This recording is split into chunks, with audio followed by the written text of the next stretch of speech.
Chapter 26, The Invitation. Kyon's first-person point of view. You feel that? Sia's voice cut through my thoughts, low and cautious. I stopped in my tracks, my senses already heightened. Her tone was different, sharper than usual. Her green eyes were scanning the street, her gaze flicking from shadow to shadow as if searching for something that wasn't there. The fact that she was already sensing something told me we weren't imagining it. Sia had the observation flux. She could feel things, energy, presences, before they fully manifested. If she was on edge, it wasn't just my imagination. She wasn't one to get rattled easily. I shifted, feeling a tension I hadn't noticed before. There was a subtle shift in the air, a quiet hum beneath the usual sounds of the city.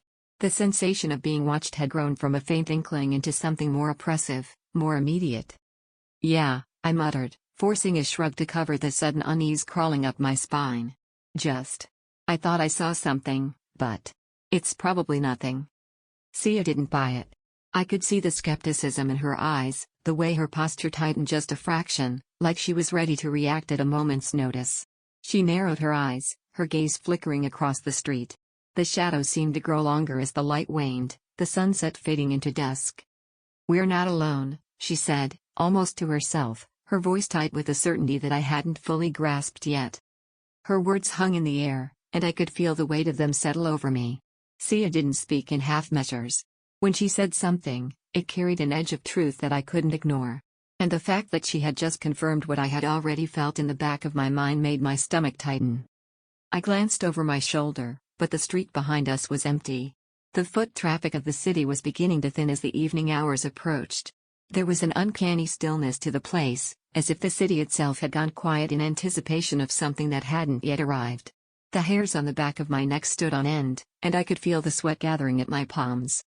I turned back to Sia, who was now standing a little closer, her body subtly angled towards me, as if positioning herself to shield me from whatever might emerge. She didn't need to say more. I could see it in her eyes, she was ready for whatever came next. The tension in her stance was palpable, but she wasn't scared. She was waiting. Watching. Preparing for the moment to make her move.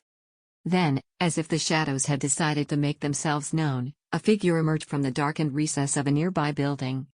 I tensed, but Sia was already stepping forward, her presence calm but assertive.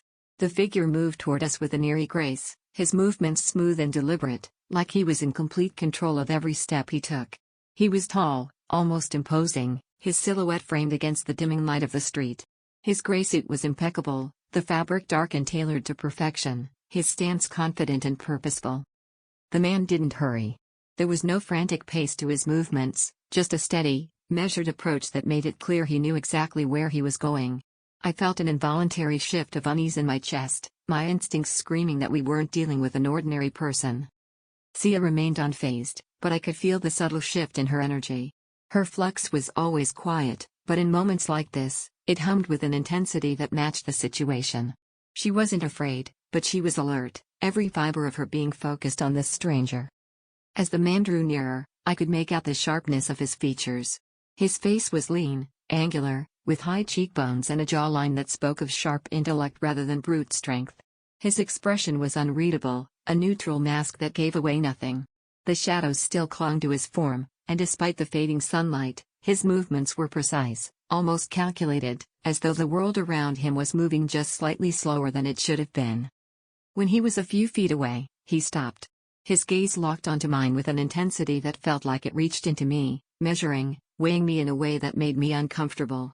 There was something familiar about it, but I couldn't place it. He wasn't just looking at me, he was studying me, as if he already knew everything there was to know.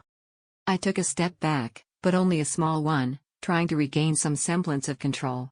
The air felt thick with an unspoken expectation, as though the entire street had drawn in a collective breath. Without a word, the man reached into his breast pocket, his movements smooth and fluid, and produced an envelope. It was thick, made of fine cream-colored paper that felt too substantial for an ordinary letter. He held it out toward me without a single word, his hand steady, his eyes never leaving mine. I took the envelope hesitantly. The moment my fingers brushed against the paper, I felt an odd, almost magnetic pull from it. The wax seal that held the envelope closed was intricate, dark, and embossed with a design I didn't recognize.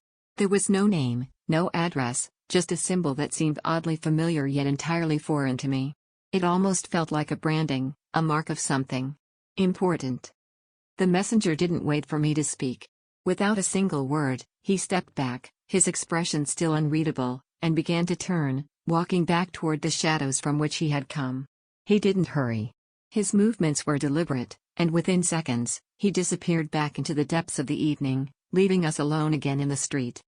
I stood there, staring at the envelope in my hand, 1,000 questions rushing through my mind. The quiet of the street felt deafening now, the normal sounds of the city muffled by the strange encounter. Sia was the first to break the silence. Her voice was cautious, but there was an edge of concern in it. "What was that?" she asked, her eyes scanning the street as if the messenger might return. I turned the envelope over in my hands, still trying to make sense of it. The weight of it was strange, almost like it contained more than just paper. I broke the wax seal, carefully peeling it off, and opened the envelope.